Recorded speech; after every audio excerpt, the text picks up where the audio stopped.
Génération FM. Generation FM, the best radio.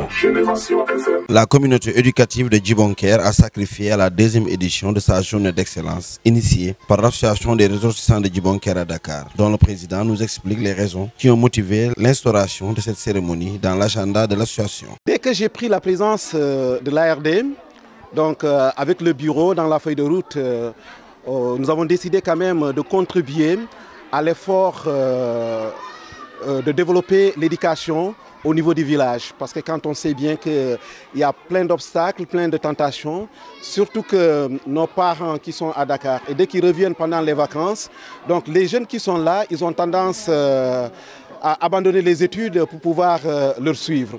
Donc maintenant, pour arrêter cet exode rural, nous avons décidé quand même à contribuer dans le développement de l'éducation au niveau du village, en organisant quand même des fêtes de l'excellence pour pouvoir encourager ces élèves-là qui fournissent des efforts et qui font de très bons résultats au niveau élémentaire et au niveau du moyen. Comme ça sera de l'émulation et ça permettrait quand même aux enfants de pouvoir mieux travailler pour pouvoir quand même faire partie des lauréats.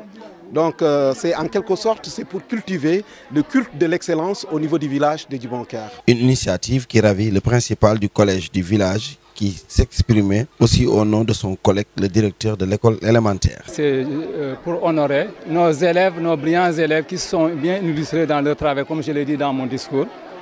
Essayer de faire plaisir à leurs parents également. Donc c'est très important, comme je l'ai dit dans mon propos, l'éducation est la clé de voûte de tout développement. Donc il faut qu'on lui accorde une attention toute particulière. Ces dernières années, on a eu de bons résultats au BFM. 100%, il y a 3 ou 4 ans de cela. Bon, nous sommes contents de ces résultats. Mais cela ne va pas nous pousser à baisser les bras, au point de tomber dans une autoglorification béate. Notre défi majeur, c'est de conserver ce taux de réussite-là à ce stade actuel, et durablement. Donc je lance un appel à toute la population de Djibonker de mettre la main à la pâte, le corps professoral, l'administration et toute la communauté éducative du CM de Djibonker pour qu'on puisse avoir les mêmes résultats les années à venir. La particularité de la journée d'excellence de la communauté éducative de Djibonker réside dans le choix des parrains. L'édition de cette année, qui avait pour thème pour une école d'excellence, jeune élève, tu es la fierté de ta famille et l'espoir de la nation, n'a pas dérogé à la règle. C'est ce qui motive même le choix des parrains. Quand on choisit les parrains, c'est pour que ces parrains-là, dès qu'ils viennent, c'est des références et ça permettrait quand même à ces jeunes-là quand même de savoir que c'est aussi possible. Il suffit tout simplement de construire son projet et d'y croire. Et là, on peut aussi réussir. C'est pourquoi on choisit quand même des gens de Djibonker qui ont réussi et qui viennent maintenant pour pouvoir discuter avec les élèves, sensibiliser les élèves pour leur dire que c'est possible aussi de réussir comme nous. Et ça sera aussi des références. Et aussi les élèves, en voyant ces jeunes-là, ils diront que oui, nous, nos parents, ils ont réussi. Et nous aussi, on aimerait devenir commandant, on aimerait devenir professeur de l'université. Et tout ça, maintenant, il faudra quand même un sacrifice. Et le sacrifice, c'est être sérieux dans les études. Le parrain de cette deuxième édition, placé sous le patronage des enseignants et professeurs natifs de Djibonker, se dit honoré du choix porté sur sa personne, sans oublier de revenir sur l'intérêt qu'il porte à l'éducation. Je me dis toujours que je suis très redevable à ce village. Ce village m'a tout donné. Si aujourd'hui je suis devenu ce que je suis, c'est parce que tout simplement il y a quelque part un village qui a assuré mes premiers pas et ce qui m'a permis en tout cas de me propulser au niveau supérieur. Donc le geste que j'ai à faire aujourd'hui avec un apport symbolique en tout cas d'une valeur d'1 million en apport personnel,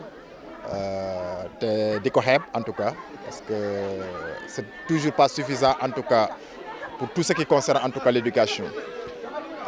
J'ai toujours parrainé les éditions en tout cas de l'autre village paternel que j'assure chaque année.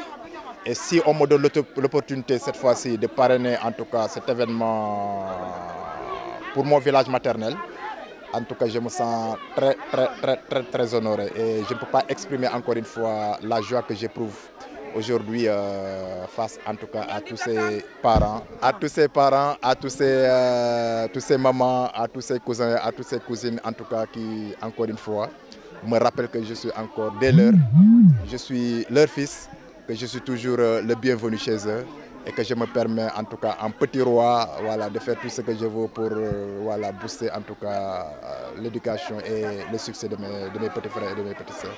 Il a aussi exhorté les apprenants à continuer sur cette lancée pour être de ceux qui participeront au développement de Djibonker dans le futur. L'appel que je leur lance est simple. Djibonker, l'image de Djibonker en fait sera ce qu'ils en feront. Tout simplement parce que pour assurer la relève, nous on a déjà fait ce qu'on peut faire. Tout ce qu'on peut faire pour eux, c'est de mettre les moyens à leur disposition. Mais le devoir pour eux, c'est d'être studieux. Et nous, en tant que grands frères, tout ce qu'on peut faire, c'est en tout cas les appuyer sur tous les plans pour que demain, cette relève soit assurée et que Djibonker ait des cadres. Parce que quelqu'un ne viendra pas d'ailleurs pour venir développer ce village. Tous les développements auxquels on a eu à assister ont été faits par des autochtones, par des gens de leur localité. Donc si Djibonker a plusieurs cadres, il va sans dire que le développement sera global. Djibonker sera développé parce qu'à toutes les sphères, à tous les postes stratégiques, ils seront représentés. Et ça sera encore une fois que du plaisir pour nous et ça sera aux joies en tout cas de toute la population de Djibonker de manière générale. Pour cette deuxième édition, les petits plans ont été mis dans les grands et le président de l'ARD espère faire plus dans les prochaines éditions. La première année, c'était un peu difficile, les gens n'y croyaient pas parce qu'on n'avait jamais quand même organisé un tel événement dans ce village-là, donc ils n'y croyaient pas. Et lorsqu'on a organisé l'année dernière, c'est en ce moment-là qu'ils ont dit « Ah voilà, si on savait, on allait travailler ». Et cette année encore, c'est la deuxième édition. Et je pense que pour l'édition prochaine, voilà, ça va quand même créer un peu l'émulation. Et pour ceux-là qui n'ont pas quand même été récompensés, je pense que ça sera un sursaut d'orgueil en eux. Et ils pourront quand même mieux travailler pour qu'ils puissent faire partie des lauréats. 50 élèves ont été primés, les 20 meilleurs du collège et 30 autres de l'école élémentaire. Des fournitures scolaires, des vélos et une tablette ont été remis à ces brillants potaches en présence de l'inspecteur de district, des représentants des maires, des communes d'Enampor et de Niassia et du sous-préfet de Niassia qui a exhorté les parents à mieux encadrer les enfants à la maison. Génération FM, the best radio. Génération FM.